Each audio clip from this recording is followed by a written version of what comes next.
Me llamo Carlos. Tengo 38 años y llevo manejando tráiler desde hace 15 años. Manejo una Kenworth T800 del 2018, mi orgullo y alegría, y hago rutas principalmente por el centro del país. Cargo de todo: electrodomésticos, alimentos, materiales de construcción, lo que sea.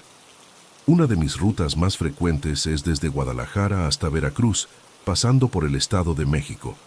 Conozco cada carretera, cada caseta, cada gasolinera y cada restaurante de camioneros en esa ruta como la palma de mi mano. O al menos eso pensaba antes de lo que me pasó hace unos meses. Todo empezó en febrero de este año. Venía de Guadalajara con un cargamento de refacciones automotrices para una empresa en Puebla. Era un miércoles por la noche, como a las 11, y estaba pasando por Ecatepec para conectar con la autopista México-Puebla. Normalmente tomo la ruta por el circuito exterior mexiquense. Es la más directa y la que mejor conozco. Pero esa noche, no sé por qué, me salí en una salida que no recordaba haber usado antes. Al principio pensé que tal vez estaba cansado y había tomado la salida equivocada. Pero la carretera se veía normal. La carretera era de 2 carriles, bien pavimentada, con señalamientos normales, pero algo se sentía raro. No había casi tráfico, lo cual era extraño para esa zona y esa hora. Ecatepec siempre tiene movimiento, camiones, carros, transporte público, pero esta carretera estaba prácticamente vacía. Solo veía de vez en cuando las luces de algún otro vehículo a lo lejos. Pensé que tal vez había encontrado una ruta alterna que me iba a ahorrar tiempo, así que seguí manejando sin preocuparme mucho. Después de como 1 hora manejando por esa carretera, empecé a darme cuenta de que algo no estaba bien. Según mi GPS, debería haber llegado ya a algún punto conocido, pero seguía en la misma carretera sin ninguna referencia que reconociera. Los pueblos que pasaba no me sonaban familiares, y las señales de carretera indicaban nombres de lugares que nunca había escuchado. Traté de meterme al GPS para recalcular la ruta, pero me marcaba que no tenía señal, lo cual era muy raro, porque normalmente siempre tengo buena señal en esa zona. Como a las 2 de la mañana, llegué a una gasolinera que se veía medio vieja, pero estaba bien iluminada. Decidí parar a cargar combustible y preguntarle al despachador cómo regresar a la carretera principal. Cuando me bajé del tráiler, me di cuenta de que había otros camiones estacionados ahí, como 5 o 6, todos con sus conductores parados afuera fumando o tomando café. Me acerqué a platicar con ellos, pensando que tal vez también estaban perdidos o conocían la zona. Lo raro es que cuando empecé a hablar con los otros tráileros, todos me contaron exactamente la misma historia. Todos venían de rutas diferentes, uno de Monterrey, otro de Tijuana, otro de Mérida, pero todos habían terminado en esa misma carretera sin saber cómo. Y lo más extraño era que todos decían que llevaban horas manejando, pero que siempre llegaban a la misma gasolinera aproximadamente a las 2 de la mañana. Un compa de Sonora me dijo que ya llevaba 3 veces que llegaba a esa gasolinera en la misma noche. Al principio pensé que me estaban echando carrilla, porque los tráileros somos medio burlones, pero todos se veían muy serios y preocupados. Me contaron que habían tratado de tomar diferentes rutas para salir de esa carretera, pero que siempre terminaban regresando al mismo lugar. Un conductor de Puebla me enseñó su celular y me mostró que marcaba la misma hora desde que había llegado, 2:17 AM. Mi celular también marcaba la misma hora, aunque sentía que había pasado mucho más tiempo desde que había llegado a la gasolinera. Decidí intentar salir de ahí por mi cuenta. Cargué combustible, aunque me pareció raro que el despachador no me pidió pago y me dijo que ya estaba cubierto, y me fui por el camino contrario al que había llegado. Manejé como por 2 horas, pero en lugar de llegar a algún lugar conocido, terminé otra vez en la misma gasolinera, con los mismos camiones estacionados y los mismos conductores parados afuera. Era como si hubiera dado una vuelta completa y hubiera regresado al mismo punto. Los otros traileros me recibieron como si hubiera sido la primera vez que me veían, pero cuando les conté que ya había estado ahí antes, se acordaron de mí inmediatamente. Uno de ellos, un señor mayor de Guadalajara, me explicó que eso era lo que les pasaba a todos. «Hermano», me dijo, «aquí el tiempo no avanza. Siempre es la misma noche, la misma hora, y no podemos salir. Me contó que él llevaba ya varios intentos tratando de encontrar la salida, pero que siempre regresaba al mismo lugar. Esa noche, o lo que fuera que era esa situación, intenté diferentes estrategias para salir. Probé tomando todos los desvíos que encontraba, manejando en reversa, siguiendo a otros camiones, pero siempre terminaba en la misma gasolinera a las 2:17 a.m. Era como estar atrapado en un videojuego donde no puedes avanzar al siguiente nivel. Lo más frustrante era que mi celular no tenía señal para llamar a mi familia o a mi empresa, y la radio del tráiler solo captaba estática. Durante una de esas vueltas, me encontré con un conductor que me contó algo que me heló la sangre. Me dijo que él recordaba haber estado en esa carretera antes, pero no en un tráiler, sino en un carro particular, hace varios años. Creo que morí en un accidente aquí, me dijo muy tranquilo, y desde entonces he estado tratando de encontrar la salida. Otros conductores también empezaron a compartir recuerdos confusos de accidentes, de quedarse dormidos al volante, de problemas mecánicos que los habían llevado a esa carretera. Me di cuenta de que tal vez algunos de los conductores que estaban ahí conmigo ya estaban muertos y que esa carretera era algún tipo de limbo o purgatorio para gente que había muerto manejando. Pero yo me sentía completamente vivo. Tenía hambre, sed, cansancio, todo normal. No entendía por qué estaba atrapado ahí con ellos. Un conductor de Veracruz me sugirió que tal vez había algo que tenía que resolver o entender antes de poder salir. Empecé a pensar en mi vida, en mi familia, en los errores que había cometido. Recordé que esa noche, antes de tomar la salida extraña, había estado muy molesto porque había tenido una discusión fuerte con mi esposa por teléfono. Ella me había reclamado que pasaba más tiempo en la carretera que en casa, que mis hijos ya no me conocían bien, que siempre llegaba cansado y de malas. Le había colgado el teléfono muy enojado y había apagado el celular para no escuchar sus llamadas. Pensé que tal vez ese era el problema. Tal vez estaba atrapado ahí porque había estado manejando con coraje, sin concentrarme bien en el camino, pensando más en mis problemas familiares que en la seguridad. Recordé que muchos accidentes de tráiler pasan porque los conductores están distraídos o emocionalmente alterados. Decidí que si lograba salir de ahí, iba a arreglar las cosas con mi familia y a ser más cuidadoso en la carretera. En mi siguiente intento de salir, en lugar de manejar con desesperación, traté de mantenerme calmado y concentrado. Puse atención a cada detalle de la carretera, a cada señal, a cada curva, y por primera vez noté algo diferente. Había una salida muy pequeña, casi escondida, que decía «Solo personal autorizado». Antes no la había visto, o tal vez no había estado ahí. Decidí tomarla, aunque no sabía a dónde me llevaría. Esa salida me llevó a un camino de terracería muy angosto, apenas lo suficiente para que pasara mi tráiler. Manejé por ahí como media hora, muy despacio, hasta que vi luces a lo lejos.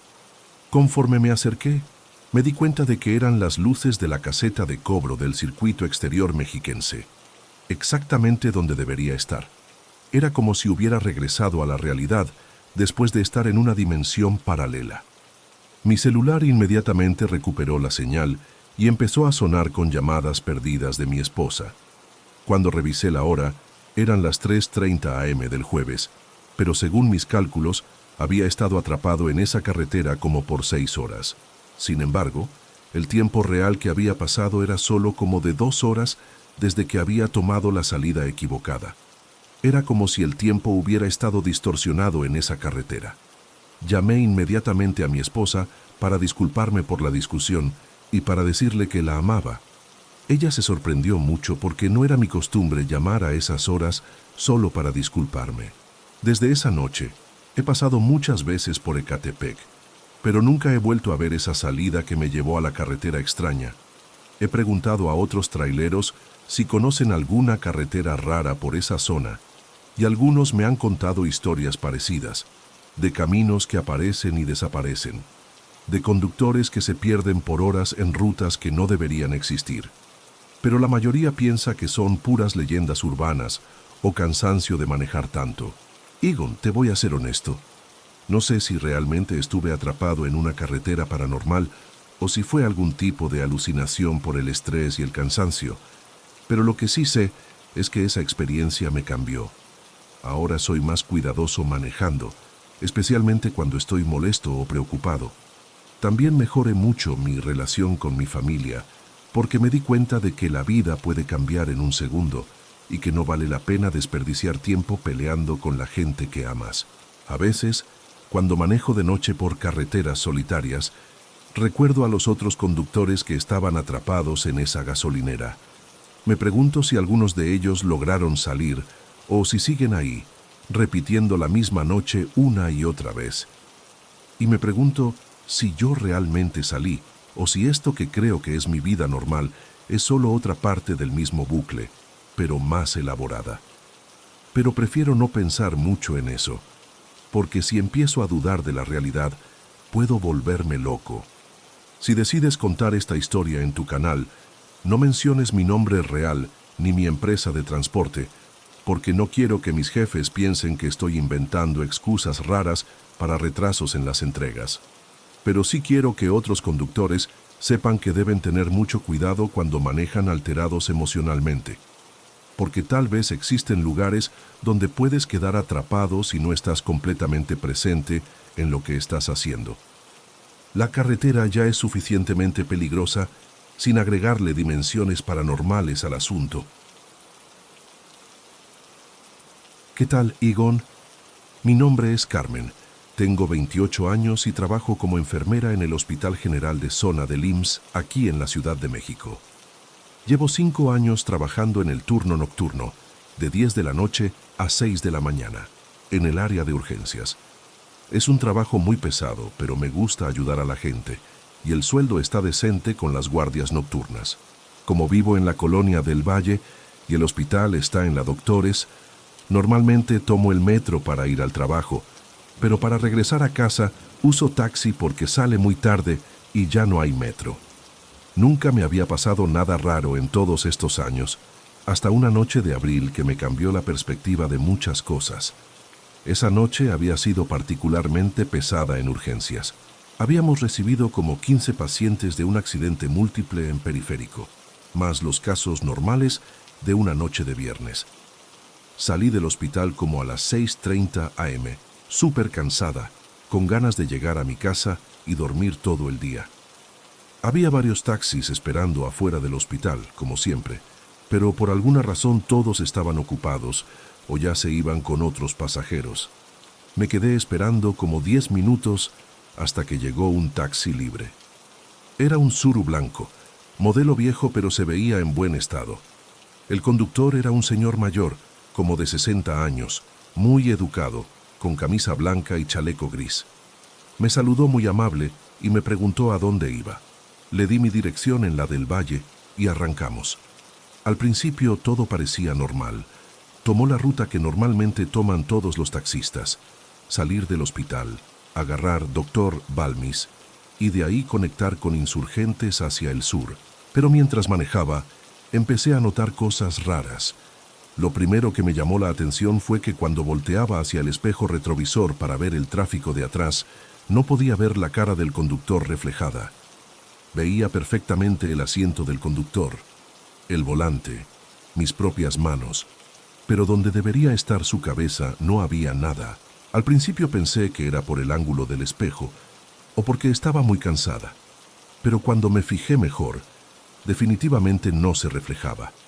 Podía verlo directamente, ahí sentado manejando, pero en el espejo era como si el asiento estuviera vacío.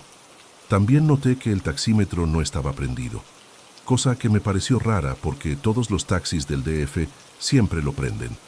Le pregunté sobre la tarifa y me dijo que no me preocupara, que ya estaba arreglado. Su voz sonaba normal, pero había algo en el tono que me daba escalofríos. Además, el radio del taxi estaba prendido, pero solo salía estática, sin música ni locutores. Solo un ruido constante muy bajito que se hacía más fuerte cuando pasábamos por ciertos lugares. El viaje empezó a alargarse más de lo normal. Según yo, de la Doctores a la del Valle, son como máximo 20 minutos a esa hora de la mañana, cuando no hay tráfico. pero ya llevábamos como media hora manejando y no llegábamos a ningún lugar que reconociera. Las calles se veían familiares, pero era como si estuviéramos dando vueltas sin avanzar realmente hacia mi destino. Le pregunté al conductor si conocía bien la zona y me dijo que llevaba muchos años trabajando esas rutas. Después de como 40 minutos, me di cuenta de que estábamos pasando por las mismas calles una y otra vez. Reconocí una farmacia específica, una tlapalería con un letrero muy particular y una iglesia pequeña que habíamos pasado ya varias veces. Era como si estuviéramos atrapados en un circuito que se repetía constantemente.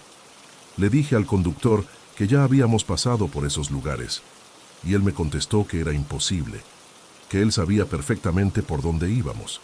Empecé a asustarme cuando me di cuenta de que ya había amanecido completamente, pero según mi celular, solo habían pasado 2 horas desde que había subido al taxi. El tiempo no cuadraba para nada. Además, las calles se veían extrañas, como si fueran de otra época. Los carros que estaban estacionados eran modelos muy viejos, los letreros de las tiendas tenían diseños antiguos, y las pocas personas que veía caminando se vestían con ropa que no era de esta época. Cuando traté de abrir la puerta para bajarme, no se movía. La manija funcionaba, pero la puerta simplemente no se abría, como si estuviera trabada desde afuera. Le dije al conductor que quería bajarme ahí mismo, que le iba a pagar lo que fuera, pero él me dijo que no podía parar porque no era una zona segura. «Ya casi llegamos, señorita», me decía, pero seguíamos dando las mismas vueltas por las mismas calles. Fue entonces cuando noté algo que me heló la sangre. En el asiento, entre los cojines, encontré cosas que obviamente habían dejado otros pasajeros. Una credencial del IPN de una estudiante, con fecha de 1987, un boleto de camión urbano de los años 90, una pluma con el logo de una empresa que ya no existe, y lo más perturbador, una identificación de enfermera del Hospital 20 de Noviembre, con la foto de una chava muy joven, fechada en 1962. Era como si esas cosas hubieran estado ahí durante décadas. Le pregunté al conductor sobre las cosas que había encontrado y se quedó callado por un momento. Luego me dijo, «Muchas personas han viajado en este taxi, señorita. Todas necesitaban llegar a casa después de trabajar muy duro». Cuando le pregunté qué había pasado con esas personas, me contestó, «Todas llegaron a su destino, eventualmente». La forma en que lo dijo me dio mucho miedo, como si hubiera un significado oculto en sus palabras. Intenté usar mi celular para llamar a alguien, pero no tenía señal. Lo raro es que el celular funcionaba normal. Podía ver la hora, mis fotos, mis contactos, pero no había barras de señal. También traté de tomar fotos del interior del taxi y del conductor, pero las fotos salían borrosas o completamente negras. Era como si algo estuviera interfiriendo con la electrónica del teléfono. Después de varias horas, aunque mi celular seguía marcando que solo habían pasado 2 horas, empecé a sentirme muy extraña. Tenía sueño, pero era un sueño raro, como si me estuviera desvaneciendo lentamente. El conductor empezó a platicarme sobre su trabajo, sobre todos los pasajeros que había transportado a lo largo de los años. Me contaba historias de enfermeras, doctores, estudiantes, gente que trabajaba de noche y necesitaba llegar a casa. Todas las historias terminaban igual, y finalmente llegaron a descansar. En un momento dado, le pregunté directamente quién era y qué quería de mí. Se volteó hacia mí por primera vez durante todo el viaje, y cuando vi su cara de frente, me di cuenta de que tenía los ojos completamente negros, sin iris ni pupila. «Soy quien ayuda a la gente trabajadora a llegar a casa cuando ya están muy cansada», me dijo. «Tú has trabajado mucho, Carmen. Mereces descansar para siempre». Era la primera vez que decía mi nombre, aunque yo nunca se lo había dicho. Empecé a entender que ese taxi era algún tipo de trampa para gente que trabajaba de noche, especialmente personal médico que salía muy cansado y vulnerable. El conductor transportaba a personas que habían muerto de cansancio, estrés o accidentes relacionados con la fatiga, pero que no se daban cuenta de que habían muerto. O tal vez, como yo, Capturaba a personas vivas para convertirlas en parte de su colección de pasajeros eternos. Decidí que tenía que escapar de alguna manera. Recordé que en mis clases de primeros auxilios nos habían enseñado que en situaciones de emergencia hay que mantener la calma y pensar con claridad. Me concentré en buscar una forma de salir del taxi. Noté que cuando pasábamos por ciertos lugares, específicamente frente a iglesias o hospitales, el radio hacía más ruido y el conductor se veía momentáneamente menos sólido, como si perdiera concentración. La próxima vez que pasamos frente a una iglesia, aproveché ese momento para empujar la puerta con toda mi fuerza. Esta vez sí se abrió, pero apenas un poco. El conductor se volteó muy enojado y me gritó: «No puedes bajar aquí, no es tu parada». Pero yo ya había metido el pie en la abertura de la puerta. Seguí empujando hasta que logré abrir la puerta lo suficiente para salir.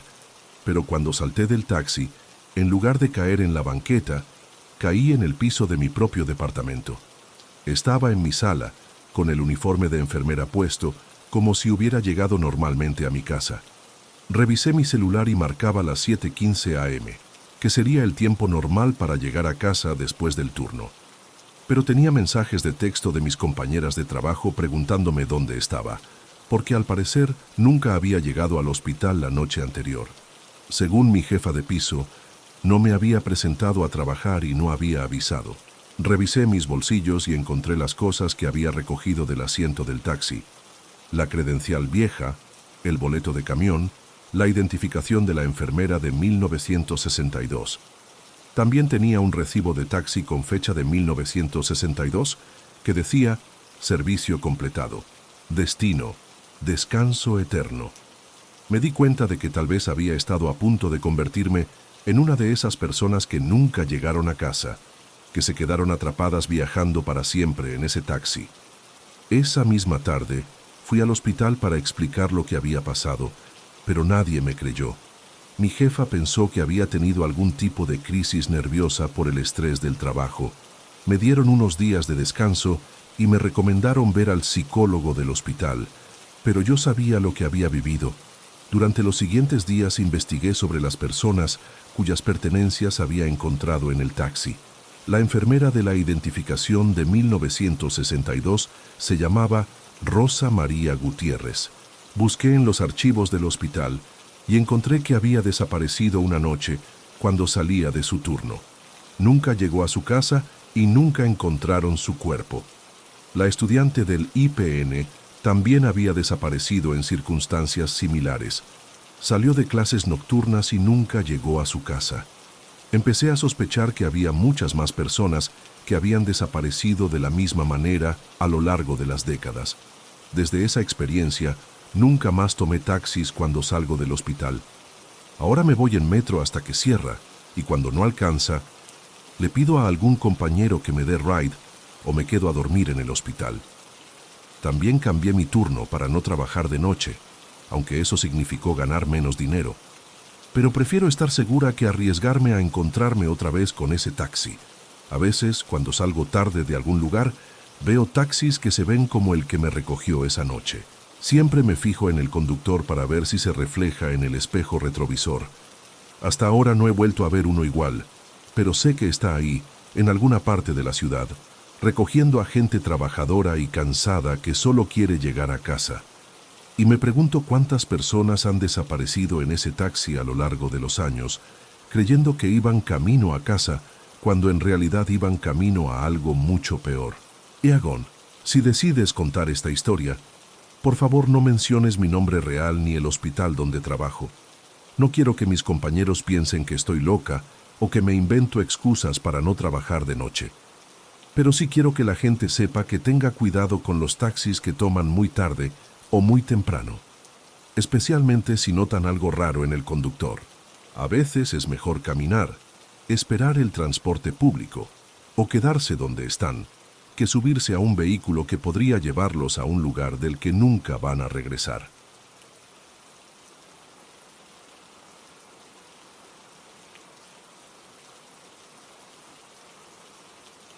Me llamo Adrián, tengo 22 años y estudio ingeniería industrial en la UAM Azcapotzalco. Vivo en una casa de estudiantes en la colonia Santo Tomás, cerca de la universidad, con otros 3 compañeros. Soy de Puebla originalmente, pero llevo 4 años viviendo en el DF. Nunca me había metido en problemas con la policía. Siempre he sido un estudiante tranquilo, pero lo que me pasó hace unos meses me tiene todavía muy confundido y asustado.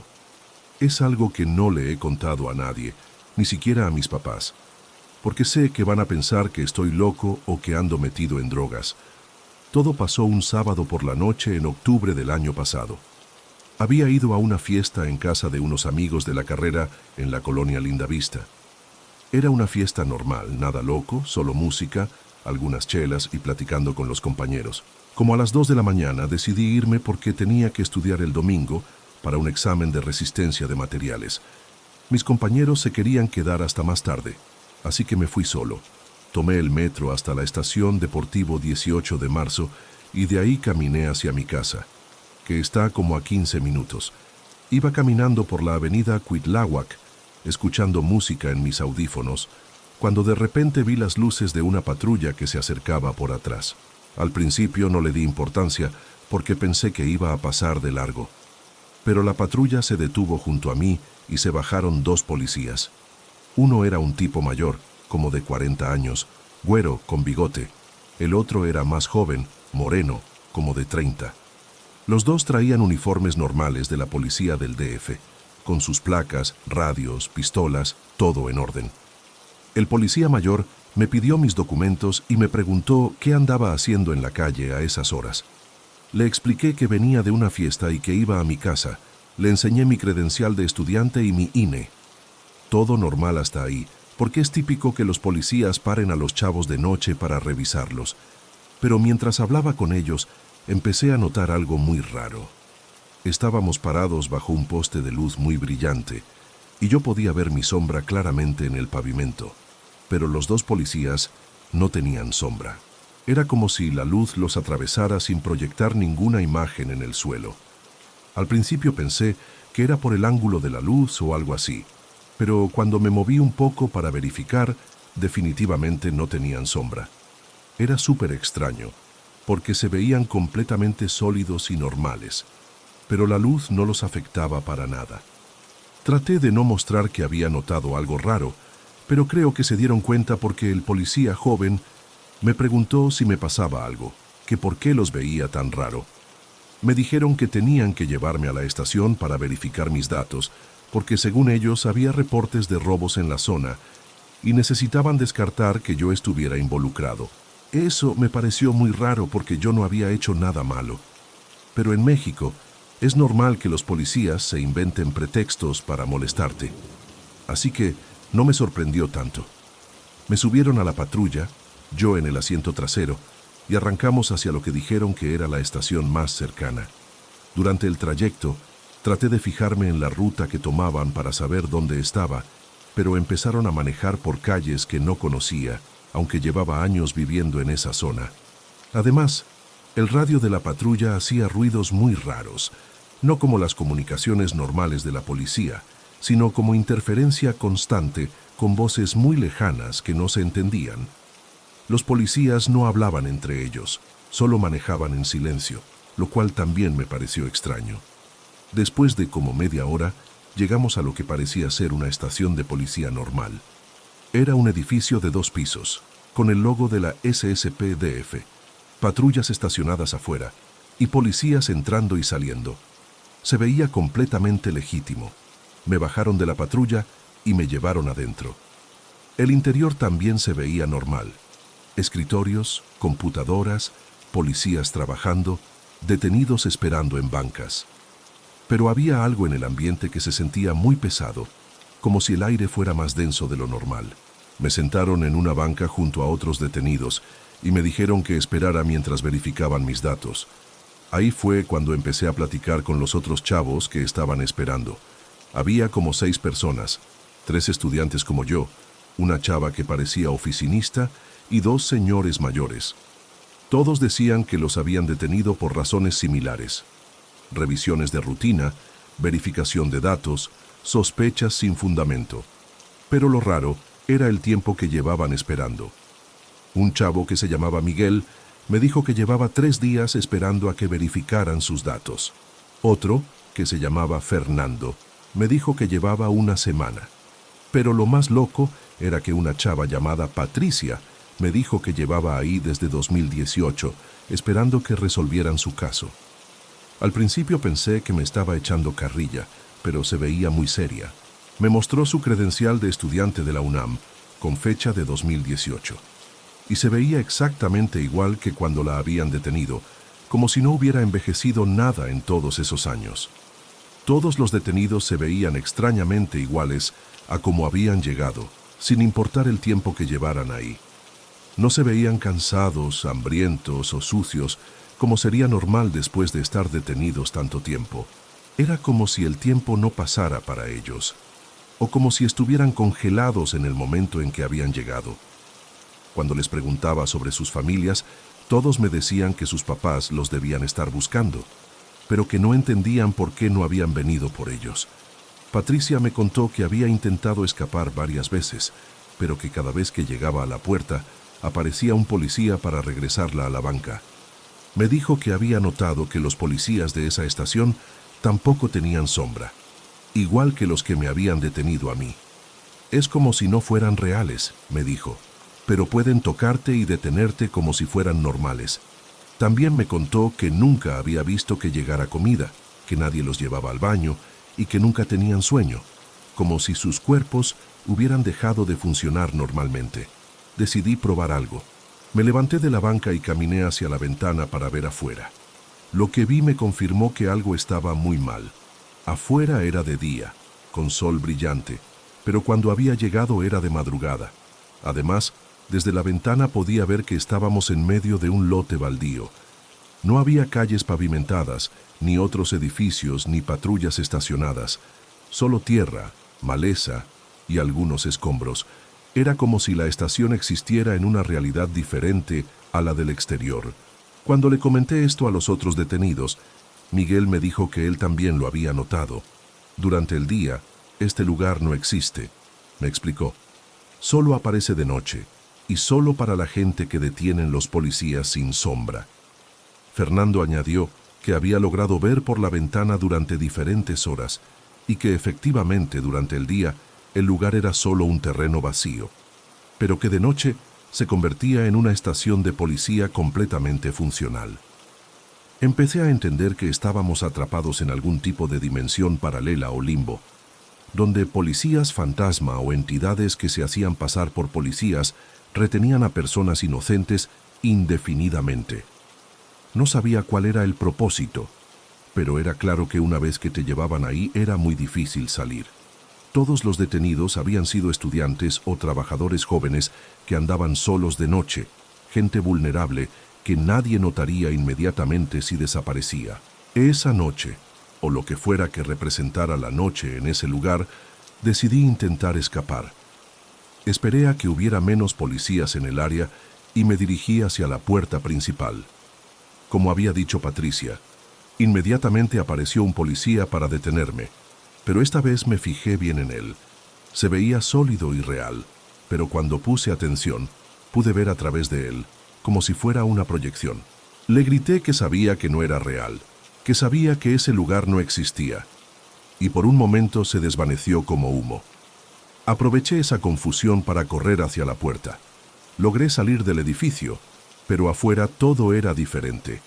En lugar del lote baldío que había visto por la ventana, había una ciudad extraña, con calles que no correspondían a ningún lugar que conociera. Era como estar en una versión distorsionada del DF, donde las calles se conectaban de maneras imposibles y los edificios cambiaban de forma cuando no los estabas viendo directamente. Corrí por esas calles raras durante lo que me pareció horas, tratando de encontrar algún lugar conocido o alguna forma de regresar a la realidad normal. Eventualmente llegué a una avenida que se parecía a Insurgentes, pero con edificios que no correspondían. Había un Oxxo que se veía normal, así que entré esperando encontrar a alguien real que me pudiera ayudar. El empleado se veía normal, pero cuando le pregunté dónde estaba, me dijo que no entendía mi pregunta, que obviamente estaba en el Oxxo.